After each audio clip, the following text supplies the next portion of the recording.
Good morning, I'm Gretchen Ho. We're coming to you on this Friday, the 14th day of November, bringing you Morning Matters because your mornings matter. Let's get to the stories that matter today.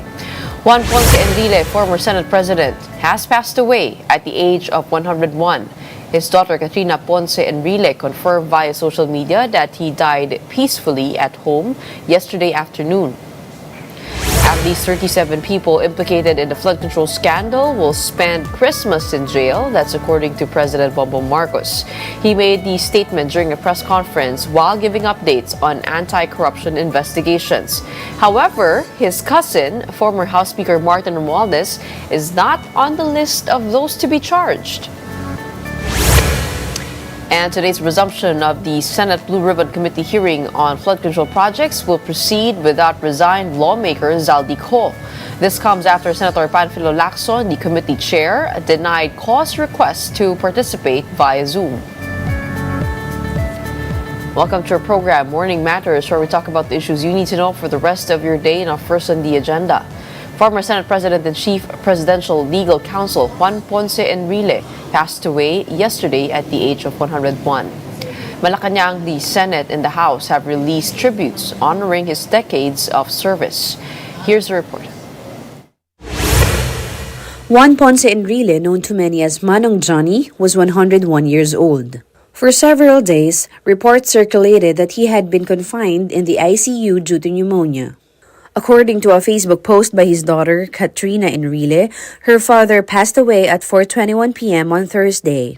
He died peacefully at home, surrounded by family, a departure that fulfilled his personal wish to take his final rest with his loved ones by his side. His family shared that Enrile dedicated so much of his life to serving the Filipino people.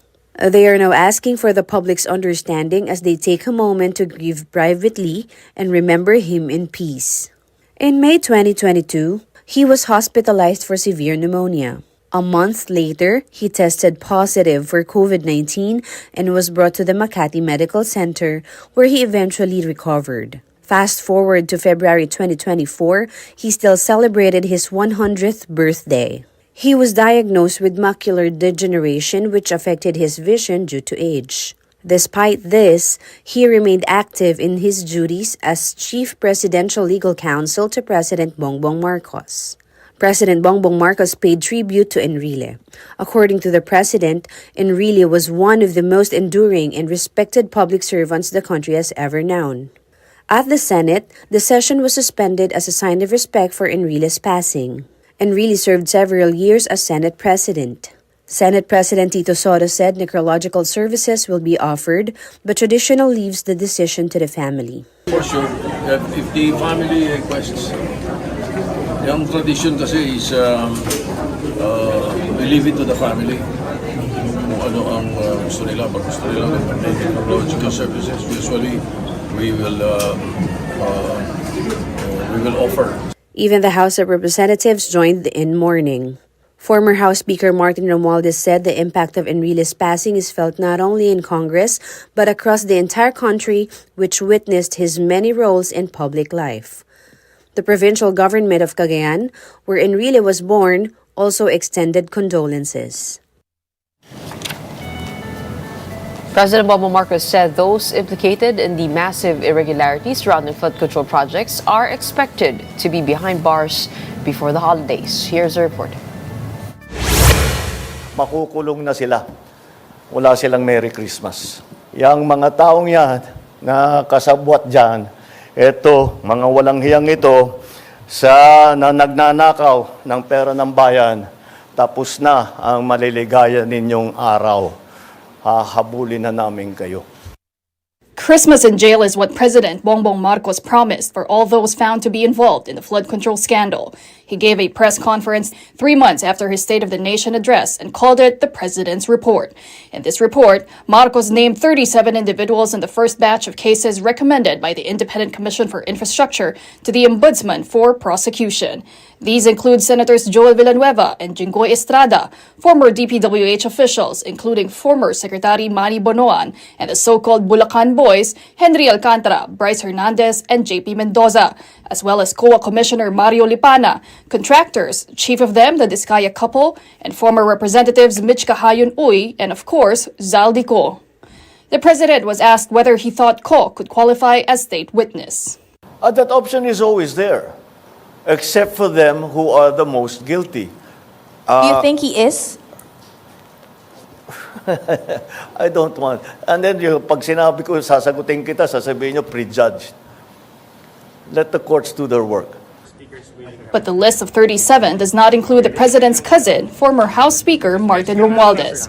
Recall that Romualdez was implicated by contractors Curly and Sara Discaya and the surprise witness Orly Guteza in the Senate Blue Ribbon Committee hearings. They allege that, like Ko, Romualdez received kickbacks from infrastructure projects. But Marcos said the evidence against Romualdez wasn't there yet. No, with the speaker, no. Not as yet. Not as yet. If something else comes out, then he might have to be answerable for something. So, again, we don't file cases for optics. We file cases to put people in jail or to make people answer. The president said he was targeting three things. First, to hold the corrupt accountable. Second, to recover the stolen public funds. And third, to implement reforms to prevent future anomalies. In an interview with our sister program One Balita Pilipinas, DPWH Secretary Vince Dizon echoed what Marcos said about the criminals spending Christmas in jail. At dahil po non-bailable itong mga kasong ito, at least 40 pong mga napaigan na ng kaso ang magpapasko sa kulungan. But ACT Teachers Party List Representative Antonio Tino, for one, wants Senator Cheese Escudero and Congressman Martin Romualdez held accountable too because they were Senate President and House Speaker when the alleged insertions happened. Ang insertions at pag-aproba sa flood control ay ginawa ng House, ng Senate at maging ng Malacanang. For his part, House Deputy Speaker Ronnie Puno defended Romualdez, saying the late congressman wasn't a member of the bicameral conference committee where the budget insertions happened. Tama yung sinasabi ng Pangulo. No? Anong ebidensya natin ngayon kung wala yon? Yung Gutesa. Yung Gutesa nga, nag-uumpisa pa lang. Kasi yung kanyang notarization, falsifikado na. Meanwhile, on the worsening state of the Philippine economy and weakening peso, Marcos insisted that although corruption is a factor, there are other issues too. But one person who was not impressed by the president's report is Vice President Sara Duterte. Dapat isali si Bongbong Marcos kasi siya ang pumirma ng 2025 GAA. Pwede na niyang ikulong ang sarili niya. Aminin na niya na ano talaga, meron siyang pagkukulang. At hindi lang maliit na pagkukulang, malaking pagkukulang. Meron siyang malaking pagkukulang sa kanyang trabaho. The Independent Commission for Infrastructure has submitted its new batch of recommendations to the Office of the Ombudsman on Thursday, November 13. ICI Chairperson Andres Reyes Jr. said the commission will continue to help build the cases and submit additional evidence as new information emerges. He added that they will be recommending that the Ombudsman evaluate possible violations of the Code of Conduct and Ethical Standards against former DPWH Secretary Manuel Bonoan and several other officials over supposed corruption involving a 74 million peso non-existent flood control project in Hagonoy, Bulacan. Meanwhile, the ICI said that at least 3 sitting or former senators will be included in the new complaints expected to be filed next week. The commission had earlier recommended filing of cases against Senator Jinggoy Estrada and Joel Villanueva. At this stage, the findings remain preliminary. The Commission emphasizes that it does not make categorical findings of guilt and that the responsibility for determining liability rests with the proper authorities. This interim report is intended to assist in ensuring accountability in infrastructure projects and in protecting the integrity of public funds. Meanwhile, the Senate Blue Ribbon Committee will resume its flood control hearing today, but resigned lawmaker Zaldi Ko has been disinvited after Chair Senator Panfilo Lacson blocked his request to join via Zoom. Lacson said a virtual appearance would let Ko speak without accountability as he remains abroad for alleged medical treatment. The committee also pushes ahead with the hearing today amid claims of witness recantations. That's according to Lacson. And coming right up, Attorney Ferdinand Topacio denied columnist Ramon Tulfo's allegation that he was part of a plot to destabilize the Marcos administration. Let's talk more about that with Attorney Topacio himself when Morning Matters returns. Keep it here.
Welcome back. You're still watching Morning Matters here in One News. Attorney Ferdinand Topacio has denied columnist Ramon Tulfo's claim that he was involved in a plot to destabilize the Marcos administration. Topacio called Tulfo's allegations laughable and emphasized that there's no legal basis for the term destabilizer. He explained that while crimes such as sedition, rebellion, or terrorism or coup d'etat exist, protesting against corruption does not constitute any punishable offense. Topacio confirmed attending planning meetings for the November 16 to 18 rally at the EDSA Shrine, but stressed that the gatherings were focused on logistics, security, and event management and did not involve efforts to destabilize the government. Joining us now, we have on the show Attorney Ferdinand Topacio. Magandang umaga po sa inyo. Welcome back to Morning Matters. Yes, good morning, Ma'am Gretchen. It's always a pleasure to be here. Una-una ho, na isama po ang pangalan po ninyo dito sa possible plotters to destabilize the Marcos administration. Your thoughts on that? Kayo po ay nandun sa nakaraang rally. Nakita po namin kayo na pumoprotesta. Ito, pangalawang edisyon po ito. What are your thoughts? Actually, Madam Gretchen, what is alarming here is not that a pseudo-journalist like Montulfo has come out with a list. You know that this is opinion and everyone is free to have his own opinion. They say that an opinion is like a rectum. Everyone has one. What is alarming are the pronouncements of Malacanang saying that that list will be forwarded to the military for investigation. Since when has a discredited journalist been the source of reliable intelligence for the military? Therefore, ito pong mga efforts na ito demonstrate a plot on the part of government to crack down on legitimate critics. Tinatakot po kami, ini-intimidate kami para mablunt yung kinakatakutan nilang puot ng mga taong bayan na ihahayag po namin from November 16 to 18. And you're one of the organizers of this rally, is that correct? One of very many, Madam Gretchen. This is a widespread protest movement cutting across all sectors of society. People who are disgusted with what is being called as the greatest thievery in Philippine political history. Pero bakit ho 3 araw? Ay usually pag may rally ay isang araw lang yan, pero dito po 3. Well, sabi nga nila, these are extraordinary times. Therefore, extraordinary measures must be taken. Noong pong Enero, ang Iglesia ni Cristo, of which I am a member, ay nagsagawa po kami ng one-day rally para tutulan yung impeachment. Ito po ay pagsuporta na rin kay Pangulong Marcos na ayaw din sa impeachment, ngunit hindi po nakinig ang ating lehislatura. Kita mo nyo, ang nangyari, nagkandaloko-loko naman yung impeachment, naging ugat lang ng pagkakabuklod-buklod, divisiveness amongst our people. Ngayon po, napakalaki pong issue itong corruption na to. Hindi po lamang milyon, hindi lang bilyon, trilyones po ang involved dito. Kaya baka naman po kung 3 araw ay makinig naman po ang ating pamahalaan for accountability and transparency. Well, some say it might be an attempt to replicate a people power movement, an EDSA people power movement. Mismong yung kasama niyo po sa listahan, si dating Governor Chavit Singson ang nagsabi at pinayuhan niya ang presidente na mag-resign to avoid a repeat of 1986. At sabi niya, I suggest the president na mag-resign na, baka mas masahol pa ang abutin niya kaysa sa inabot ng parents niya. He should resign already dahil hindi niya kayang hawakan na sa dami ng batikos. Unang-una po, Madam Gretchen, there is nothing wrong with saying those things. That is part of freedom of expression as enshrined in Article 3 of the Constitution. Pangalawa, mukhang tama naman po ang sinasabi ni Manong Chavit na hindi kaya ng ating Pangulo. Pangatlo, the concept of people power as the people being the ultimate sovereign authority in a democratic and constitutional government is also institutionalized in the 87 Constitution. Kung magugulat po natin, yung 87 Constitution was born out of exactly the kind of people power that we are exercising now. Hindi naman pag sinabing people power, pababagsakin mo yung gobyerno. The people are exercising the powers given to them by the Constitution as the smallest particle of sovereignty and democracy. Pero pag hindi po siya nag-resign, ano pong mangyayari? I mean, what's the goal of this rally? Is it just nasa merely to kanya po voice yun, out? Hindi po natin mape-predict kung anong mangyayari. Kaya lang, alam nyo po, ito pong rallying ito, actually, iba-iba po ang panawagan ng mga grupo nito. Hindi lamang po Marcos resign ito. May mga grupo dyan, gusto mag-resign si Marcos. Meron, gusto lamang ay managot, yung mga dapat managot. At ang paniniwala po nila, ito ay dapat isali si dating Speaker Martin Romualdez. Iba-iba po yan eh. But ang common thread that runs through these organizers is our disgust, is our frustration over this corruption that after more than 100 days has remained unaddressed. And ilan po inaasahan po ninyo na dadalo dito sa rally? At bakit ho ito napaaga? Kasi this was initially slated for the end of the month. Am I correct? November 30. Pinaaga po siya ng mga 15 days. Iba po yung grupo pong yun na mayroon po silang schedule ng November 30. At siyempre po, ginagalang naman po natin ang karapatan ng lahat ng mamamayan to gather peaceably and petition the government for redress of grievances as what is stated in the Bill of Rights. So, kanya-kanya pong galaw yan, kanya-kanyang mga organisasyon, ngunit isa lang po ang panawagan: accountability, transparency, and a better government. Oh, but which groups are you expecting to join this protest, 3-day protest? Ito pong sa Luneta po ay meron pong mga kaanib ng Iglesia ni Cristo. Ganon din po sa EDSA Shrine at meron din naman pong iba't ibang grupo. Kaya nga po, meron kaming organizational committee ng tawag ay People's Council. These are leaders and organizations from all walks of life. Merong mga professionals, may mga estudyante, merong mga maralitang tagalunsod, yung mga uring manggagawa, mga uring mangingisda, mambubukid, at mga dating kawani o kaanib sa ating militar. Marami po to. It's a broad cross-section of our society. Tama rin po ba na kasama ang United People's Initiative led by retired military officers? Opo, sapagkat kapag ikaw ay nagretiro na po sa militar, ay wala na po yung mga constraints na nag-apply sa inyo kung kayo ay nasa military or kayo ay nasa active na civil service, ay bumabalik na po yung mga karapatan ninyo. Not to say that yung mga nasa civil service at nasa active military ngayon ay walang karapatan sa Constitution, ngunit may mga guidelines po yan. Now that they have returned to the private sector, they are free to air their grievances in whatever manner they see fit. Basta po ito ay hindi lumalabag sa batas. Mga ilan ho kaya ang galing dito sa UPI na retired military? Hindi po natin malaman hanggang naroon na po tayo, but we expect around 300,000 na katao.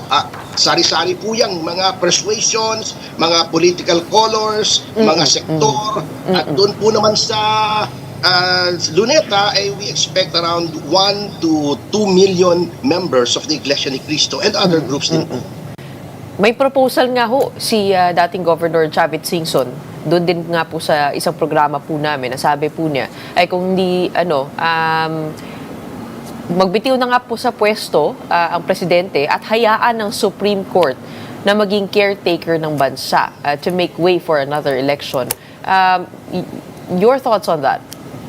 Do you agree with that? Kami naman po, alam niyo po, itong aming People's Council, we respect each other's opinions. Pero po, speaking as the deputy spokesman of the Partido Demokratiko Pilipino, ang aming pong partido ay ayaw po namin ng extra constitutional regime change. Ang amin po, may karapatan naman po ang taong bayan na palitan ang pamahalaan kahit anong oras. Ngunit, sabi po namin, kung magpapalit po ng gobyerno, it should be within the four corners or the parameters of the present Constitution, the 1987 Constitution. Ngayon, kung magre-resign po lahat ng executive officers, President, Vice President, meron naman pong mekanismo yan kung ano pong gagawin.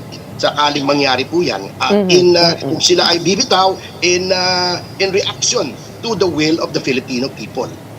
And how would you differentiate a lawful protest from acts that could be considered seditious or destabilizing under Philippine law?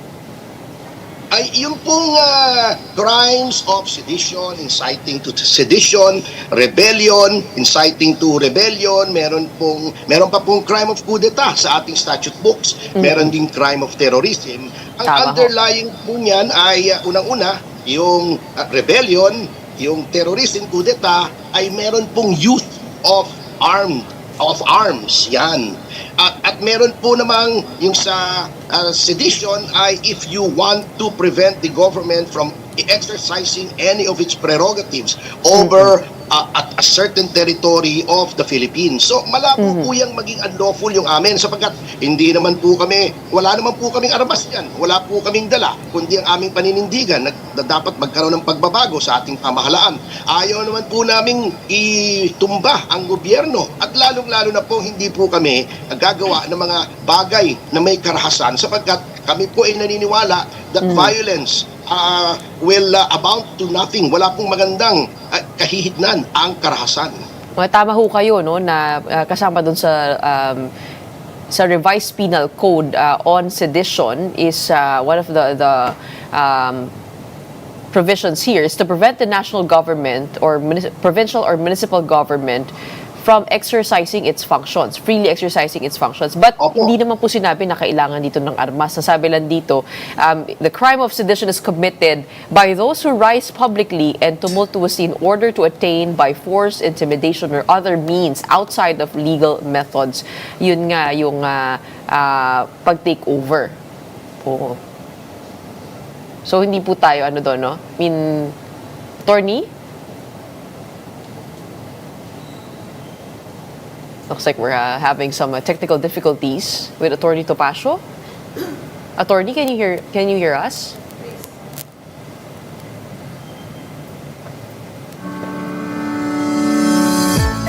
It looks like we lost the attorney, but again, this is in light of the 3-day rally that is set to happen this coming weekend. Maraming salamat po for your time this morning, Attorney Ferdinand Topacio.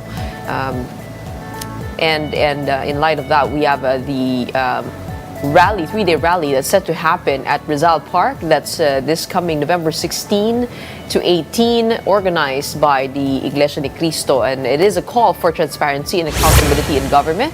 Up to 300,000 INC members are expected, with more than 16,000 police officers deployed across Metro Manila and nearby regions. A separate group, the United People's Initiative, led by retired military officers, will also stage its own protests at the EDSA Shrine and People Power Monument. UPI says they will later unite with the INC at Luneta. Motorists should also brace for major road closures around the area. Hindi po tayo pwedeng tumahimik, hindi po tayo pwedeng walang gawin. Kaya kung sasabihin po natin, lumaban tayo, hindi po namin sinasabing lumaban tayo para gibain natin ang pamahalaang ito. Bahala sila sa kanila. Ang sa atin, gibain natin, labanan natin ang katotohanan, ipagtanggol natin ang ating mga mamamayan. Up next, we know him as a former Senate President and a martial law administrator, but Juan Ponce Enrile was also the Presidential Legal Counsel of President Bongbong Marcos. Let's talk more about this with Assistant Presidential Legal Counsel Attorney Honorio Bait Reyes when we return after a quick break. Keep it here.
Welcome back to Watching Morning Matters here in One News.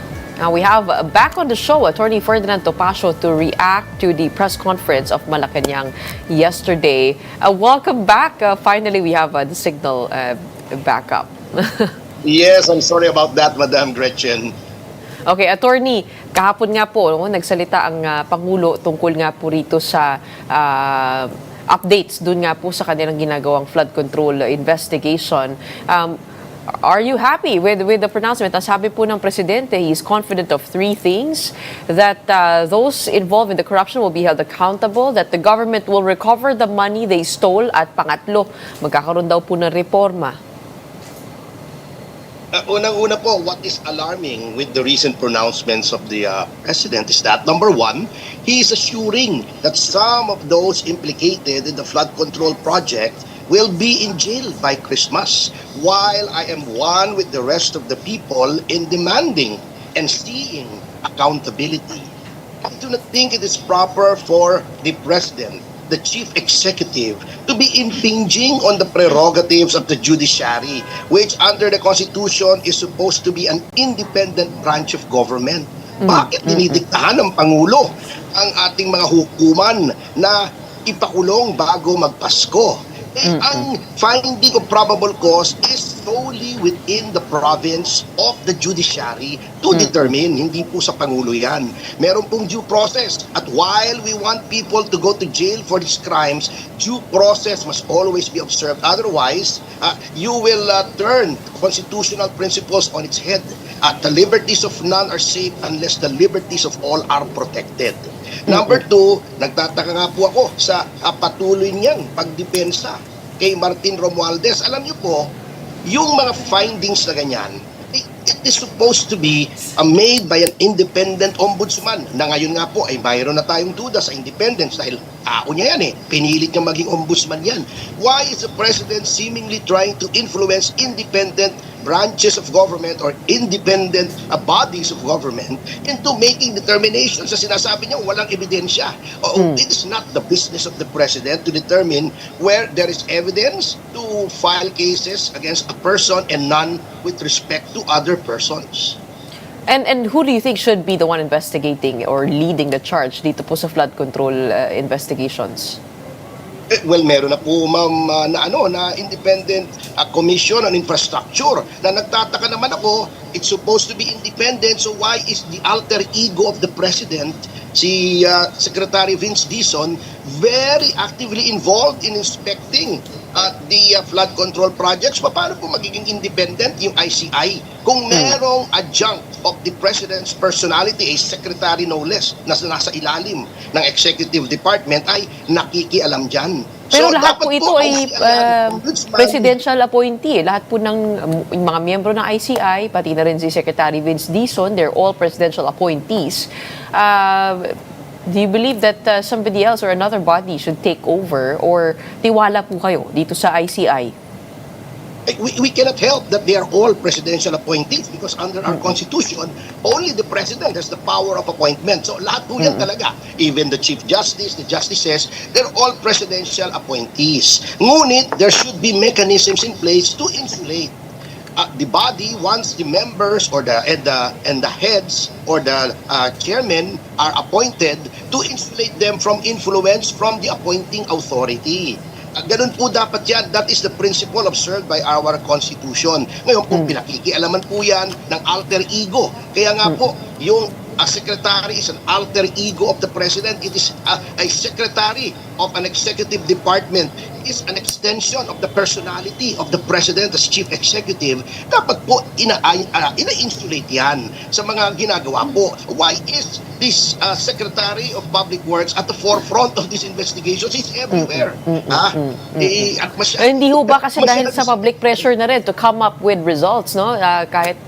Kahit nga po kayo ay gustong makakita ng mga taong to be held accountable for all of this corruption, is it that them trying to somehow expedite the process para mapabilis po ito, may makulong nga bago matapos ng taon?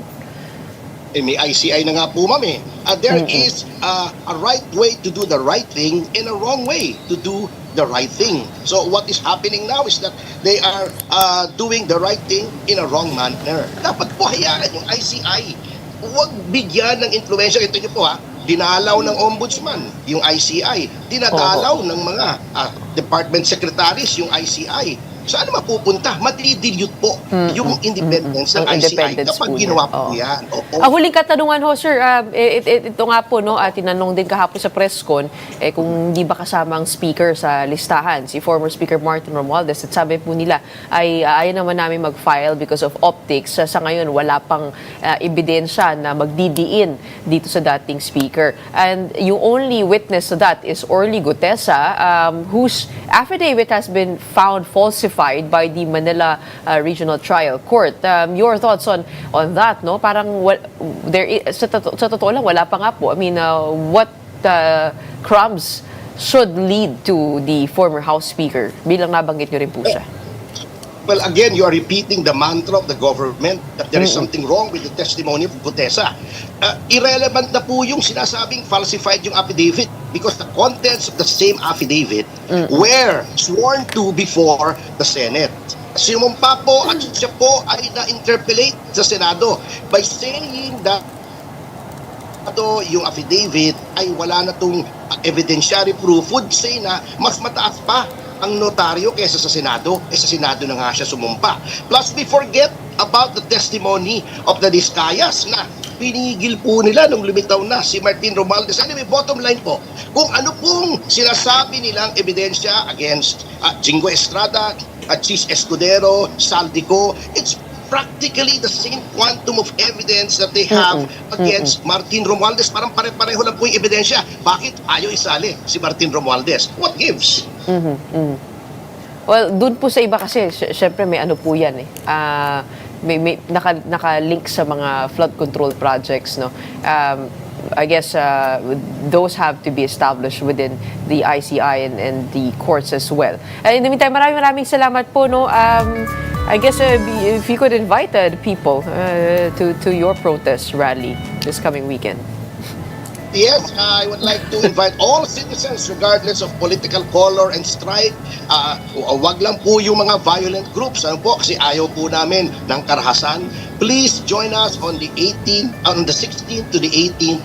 Express your frustrations, express your anger, express your demands in a loud, forceful, but peaceful manner. Kita-kita po tayo roon and we assure you, hindi po kayo, no harm will come to you because we are policing our ranks. Hindi po tayo mape-penetrate ng mga agent provocateurs po. Maraming salamat po. Thank you for the opportunity, Ma'am Gretchen. More power and God bless. And we'll hold you to those words. Maraming salamat, Attorney Ferdinand Topacio, for joining us this morning. Thank you.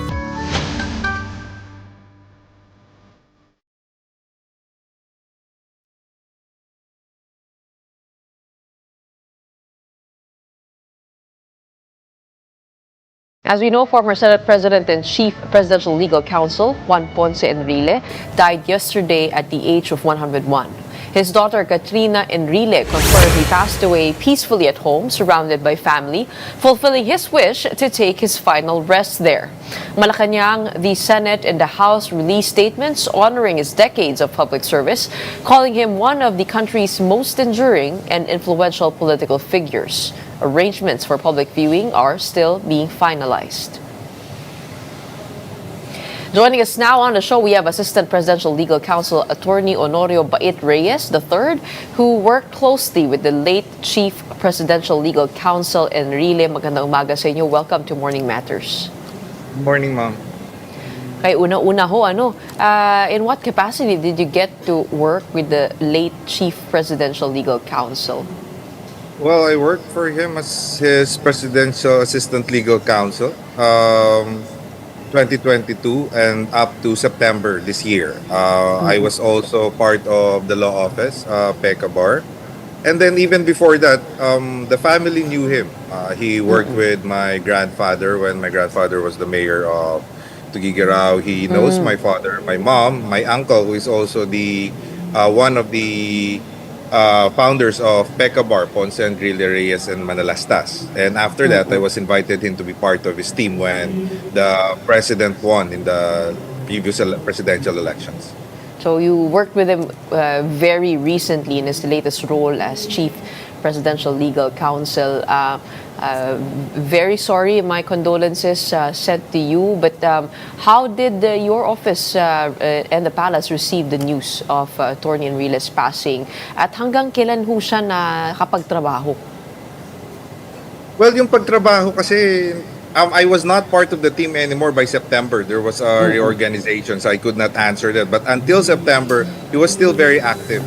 Until September, he was still very active. You could speak to him until last week, according to Yusek Rohel Gatchalian. When we spoke to them, he could still be spoken to last week, up to the very last minutes of his life. He was still very responsive. If there is one thing that you should know with Boss JPE, it was his, well, lahat naman tayo kilala natin yun. He had an exceptional brain. His intelligence was exceptional. So, until the very last moment, unlike anyone else that we knew, we know, si JPE, that was the last to go. Sa atin kasi, pag tumatanda ang Pilipino, tumatanda yung tao, ang unang nawawala minsan, which is very sad, is hindi na nakakaalala. For him, he was blessed with that, with an intellect and intelligence that is very sharp, that until the very last, he could still speak to people, although he was already sort of intubated, he was still very responsive. So lahat po ng ng mga alaala ng nakaraan inaalala pa niya for the past 101 years. Well, sa amin kasi when we came in Malacanang, we came in 2022, he was very active in 2022 and 2023, would come in almost every day. 2022, we were like his grandchildren, that we would have breakfast together, lunch together, and he would speak. Just imagine this scenario, na lahat ng apo nag-dinner at nagla-lunch, tapos nandun yung lolo na nagkikwento, and he would speak for 3 hours, 2 hours, and we were just in awe.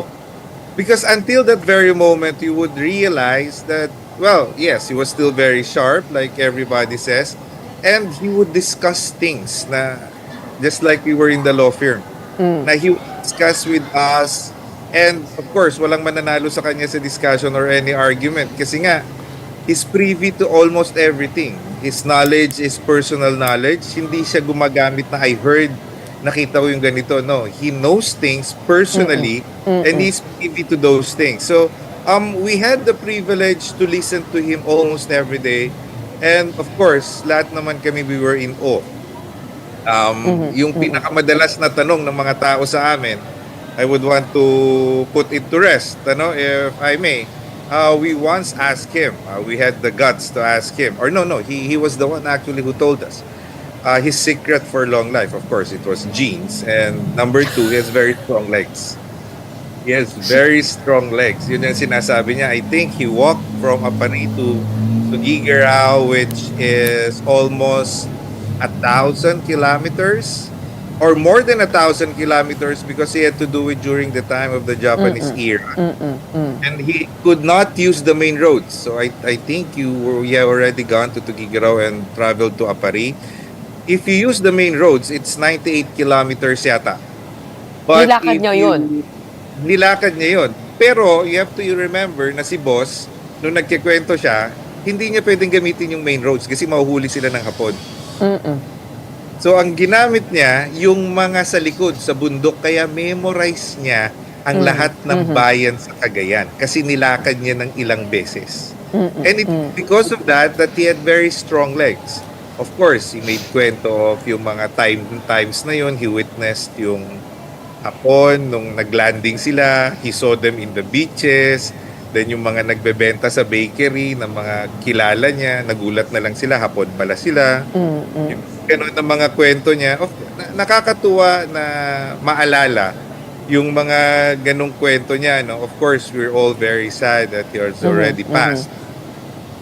But you have to admire JPE for his resilience, not only when he became JPE, but more so when he was not yet JPE. I mean, when he was a boy from the province and had not yet met his dad. If you would read his book, you would be able to really understand where he came from. And one of the stories that struck me most was when I was seated beside him and bigla siyang nagkwento when the first time that he met his father.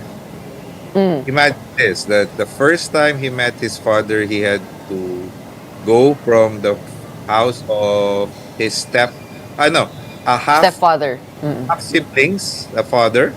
Kasi he never met his father up to the time na nakapunta siya doon sa office. May crude map yung half brother niya. Hindi kasama doon sa first family na to follow it to the letter. The map was very crude. It's not part of his book, pero kinento niya sa amin yun. And then, nung nakapunta siya doon sa building, it was the first time also na gumamit siya ng elevator. So, yung mga ganong kwento, no? And then, when he was there, nagpakilala siya doon sa law office, the secretary asked him to wait in a room. And then, he waited for almost the whole day. And it was already evening. He really met his dad and talked to him in the first time. And when he met his dad, may lukso daw ng dugo, and then the father hugged him. And tinanong siya. The one thing that struck me was when his dad actually asked him, "What do you want of me? Tell me what you want of me now, and that will be the end of it." So, if he was anyone else, I think most Filipinos or most of us would say gusto ko ng pera, gusto ko ng trabaho, because those were the things that was needed during those times. I think it was already post-Japanese war, and his answer was very simple. I want an education. If I want a job, I will work for it, but I want an education. So, kaya siya naging lawyer at kaya siya nakapag-aral na rin sa Harvard, where he took up his Master of Laws. You have to remember that when he said that he was already, I think, 27 years old or in his 20s. So he went back to high school at his 20s. So imagine the humility in that. He knew what he had to do. He had to burn the midnight oil, and even if he was in his 20s already and all of his classmates were of the same age. Back to second year high school, I think 27 or 28, 24 or 27. I may be wrong, but he was in his 20s, kinakwento niya, mahirap. But he had to burn the midnight oil, and he did what he had to do. Well, Attorney, we do know, everybody's been saying that the late Senate President was a brilliant man. He was very sharp, and he played a crucial role in many pivotal moments in Philippine history. One of which is, yun nga po, he's been called in more controversial ways, the architect of martial law. Did he ever speak to you guys about that? Ano yung pagkwento niya dito? Some would say that he used his brilliance in, yun nga po, for more controversial means. And his defection back in the People Power Revolution actually gave the movement military weight. Kung dati, he worked as Defense Secretary, as Justice Secretary, as Finance Secretary under Marcos Sr. And then eventually, siya po ay sumama kay Fidel V. Ramos and led the People Power Revolution. Ano ang pagkwento niya sa inyo on this bit of or piece of Philippine history? Well, two things. First, yung regarding dun sa sinasabing supposedly defection. We never talked about it. Of course, if you had a boss like JPE, you would not have the guts to ask that question. Why not? It's not a bad thing. It's not a bad thing. Diba? Would you even imagine yourself? Imagine this. Imagine just Ma'am Gretchen. imagine this, even I know of personal friends and relatives who are justices or people who has been in office, the highest office. They will not be in awe or even starstruck by anyone, but they will be starstruck by JPE. Could just imagine the steps he took while he was alive, not only literally but more or less figuratively, how he lived his life.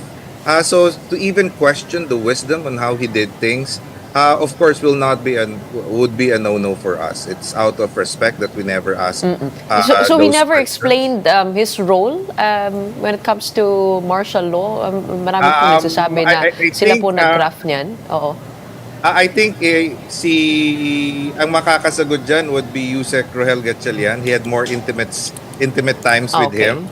That's number one. And then number two, or it would be Ma'am KPE herself. Oo. And then another controversial piece in time, ito nga pong ambush na nangyari sa kanya noong 1972. At one point, inamin niya na ito ay isang palabas, pero binawi din niya. What was the truth to that? Would you know? Yung ambush kasi I think hindi lang siya minsan na ambush eh. So if memory serves, hindi lang siya minsan na ambush. You have to understand na si Boss JPE, mahilig yan sa action. Pag nagkikwento yan sa amin, para kayong mga bata, parang lahat kami, mahilig pala talaga siya sa action. So he was an action man. Not only in the sense na mahilig sa action, sa trabaho and all. Yes, mahilig siya doon. But he was a man. He was a man's man.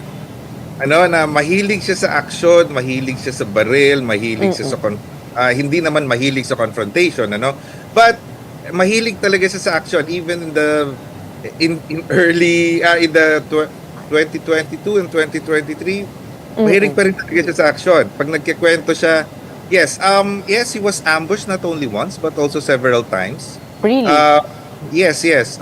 May mga kwento siya na ambush siya, and I think may also mga kwento siya na natamaan siya. If memory serves me right, na naikwento niya yon.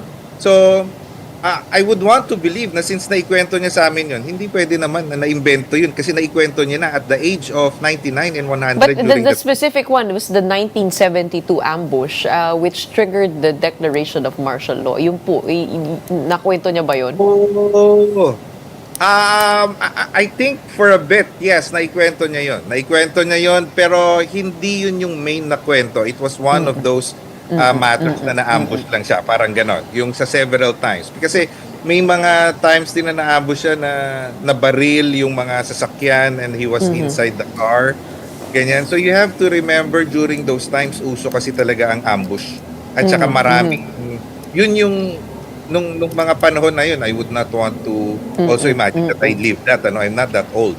So, as I was in grade school siguro, or even grade 2 or grade 3, I would already remember because my grandfather was also the mayor and we have uncles na mga judges also.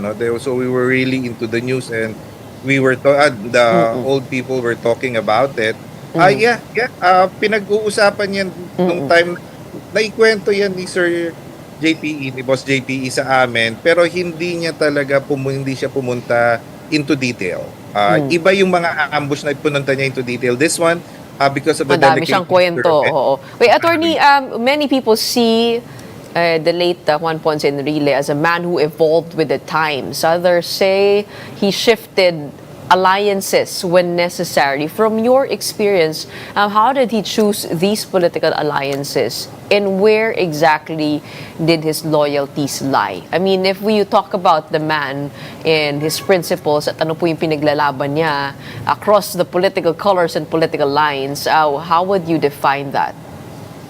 Well, I would want to say that he was always with the law and always with the country. He would always tell us, before anything else, you have to, if you're in public service, you have to work for the country and within the law. And when we were part of the Presidential Legal Council and him as the chief, he would always tell us that we are working here for the country, number one, for the people, for the government, but also to protect the president. So, for us, and he would always tell us that iisa lang ang aming kliyente. Ang kliyente lang namin si Presidente, kaya nga Presidential Legal Counsel. The whole team and Sir JPE only had one client, and that is the President. Ano? So, imagine everything na from lahat ng mga memoranda, tapos lahat ng mga kailangan pag-aralan, kami lahat nag-aaral dyan. Hindi naman 100%. So, they have to remember also that the Executive Secretary is a former Chief Executive. So, they would do the legal work also as well. But for Sir JPE, I think the most thing na kailangan natin maalala sa kanya na if the changing of times, yes, he evolved with it. He knew, we have to say na from the moment that he was part of Philippine history, si Sir JPE was his own man, but if he believed in the law. He loved the law, and he would always tell us that before everything else, before all of this, he was a lawyer. And he loved being a lawyer to the last breath. He was a lawyer. He was a brilliant lawyer, and everybody can attest to that. Diba? Kahit nakakampi or hindi, they would always give him that and respect that he was a person, a lawyer with a gifted intellect. What do you think made him so brilliant? And what did you learn about power and the way he dealt with it? Watching him, observing him, and how he deals with... Kasi yun nga po, no? I mean, to have a position is one thing, but to have real influence is another. And how did he get to that? Well, I think he always knew what his role was. That is how brilliant he is. So if it was not his role, kahit na nung nasa office siya at pumapasok sa office, if there were matters that it was not within our jurisdiction and it was beyond his role, he would always say that, you give it to this department. Hindi natin trabaho yan, ipasa na yun sa iba. So, I think that is very important for him to know what his role, and he would always tell us, know what your role is. He always reminded us that there will be a life after Malacanang. There will be a life after Presidential Legal Counsel office. So after that, he would always tell us wherever we would go, kung saang department kayo mapupunta, if you would still be with the government, know your role. You work within the bounds of the law, and you do it as lawyers. For me, if there is one thing which was really striking through all of these years, was that his love for the law, and he knew what his role was. He would not encroach beyond what was asked of him. He would only act and react within the bounds and limits of his jurisdiction and his office. That is why I think he had a lot of offices that he held. Sometimes it was concurrent with each other, and sometimes it was only that office. But one thing remains, he never encroached on the act or within the jurisdiction of other secretaries. So that made him a team player as well. Alam niya yung kanyang mga linya. No? Maraming salamat po sa inyo, no? For sharing the inner workings of his team right from his office. We have Assistant Presidential Legal Counsel Attorney Honorio Bait Reyes III talking to us about the late Juan Ponce Enrile. And that wraps up today's episode of Morning Matters. We hope we've given you the right start to your morning. Let's go ahead and make the day matter. My name is Gretchen Ho. Kapatid, we are One News, all sides, all the time.